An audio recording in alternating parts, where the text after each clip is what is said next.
Polisi tampan Bribda Islam Mustaqim diserbu emak-emak selfie. Seorang polisi tampan diserbu oleh emak-emak untuk berfoto selfie menjadi viral di berbagai media sosial.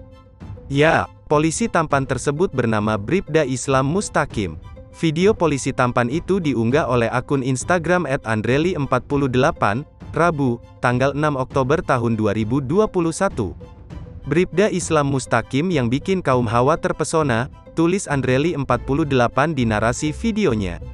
Ibu-ibu tersebut rela mengantri untuk berfoto di galengan sawah di kawasan wisata kuliner dengan pemandangan sawah.